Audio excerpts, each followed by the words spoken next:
Welcome to Pediatric Case Review.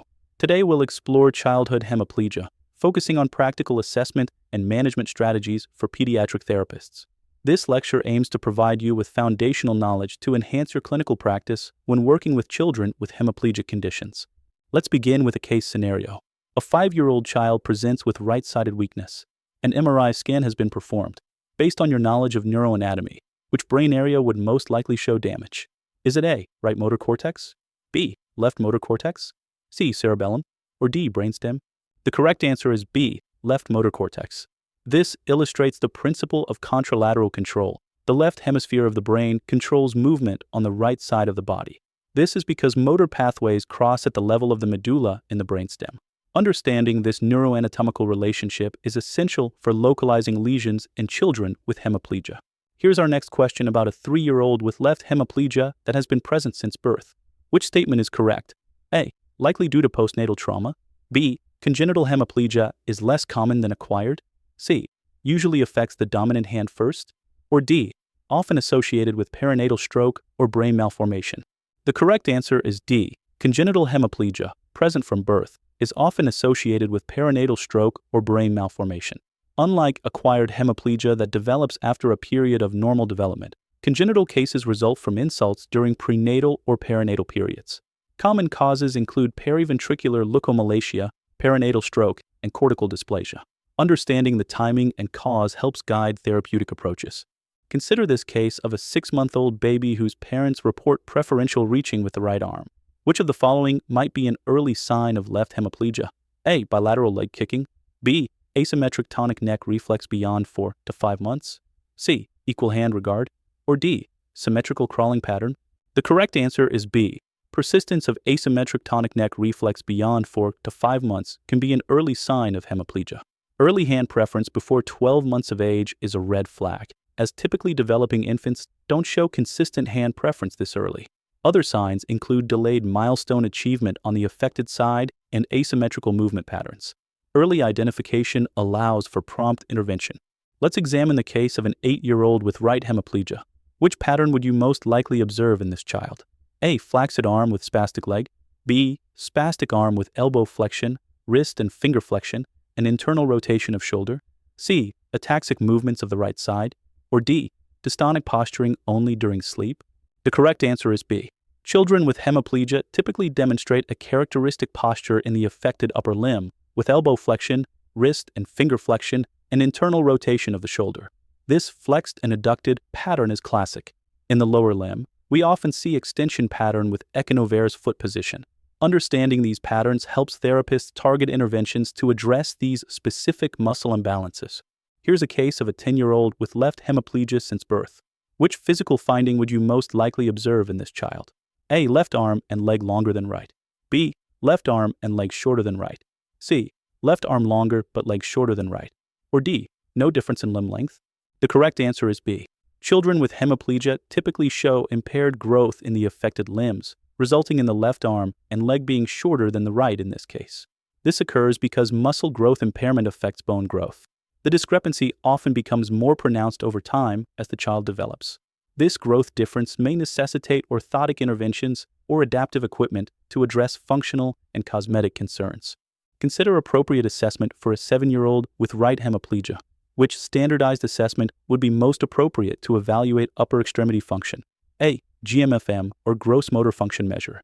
B, MAX or manual ability classification system. C, AMS or Alberta infant motor scale. Or D, GDS or Gessel developmental schedules. The correct answer is B. The Manual Ability Classification System, or MAX, is specifically designed to classify hand function and manual ability in children with cerebral palsy, including those with hemiplegia. It provides a 5-level classification system based on how children use their hands for objects in daily activities. Other useful assessments include the Assisting Hand Assessment and QUEST. Selecting age-appropriate, validated assessment tools is critical for accurate evaluation. When examining a 4-year-old with left hemiplegia, which finding would indicate increased muscle tone? A, decreased deep tendon reflexes. B, catch and release response during rapid passive stretching. C, hypermobility of all joints. Or D, equal resistance throughout passive range of motion. The correct answer is B. A catch-and-release response during rapid passive stretching is characteristic of spasticity, which is defined as velocity-dependent resistance to stretch. This means resistance increases with faster movement. Tools like the modified Ashworth scale and modified Tardieu scale help quantify spasticity. It's important to differentiate spasticity from other tone abnormalities like rigidity or dystonia, as management approaches differ significantly. Let's discuss pathophysiology. A child with acquired hemiplegia has damaged upper motor neurons. Which statement about this condition is correct? A. Lower motor neurons are also always damaged. B. Results in decreased deep tendon reflexes. C. Leads to hyperreflexia and positive Babinski sign. Or D. Causes hypotonia without spasticity. The correct answer is C. Damage to upper motor neurons leads to hyperreflexia and a positive Babinski sign. This is part of upper motor neuron syndrome, characterized by both positive and negative features. Positive features include spasticity, hyperreflexia, and clonus, all signs of disinhibition. Negative features include weakness and loss of fine motor control. Understanding this pathophysiology helps explain why children with hemiplegia show both increased tone and weakness simultaneously. Consider this case of a 2-year-old who presents with sudden onset right hemiplegia. Which investigation would be most appropriate to order initially? A. Electromyography or EMG. B. Genetic testing. C. Brain MRI with diffusion-weighted imaging. Or D. Electroencephalography or EEG. The correct answer is C. For sudden onset hemiplegia, brain MRI with diffusion-weighted imaging is the most appropriate initial investigation, as it can detect early ischemic changes suggestive of stroke. Pediatric stroke is an important cause of acute hemiplegia. Additional investigations may include coagulation studies, cardiac echocardiogram, and vascular imaging depending on initial findings. Timely and accurate diagnosis is critical for appropriate management and intervention planning. A 6-year-old with right hemiplegia has an MRI showing periventricular leukomalacia. What does this finding most likely indicate? A. Recent traumatic brain injury.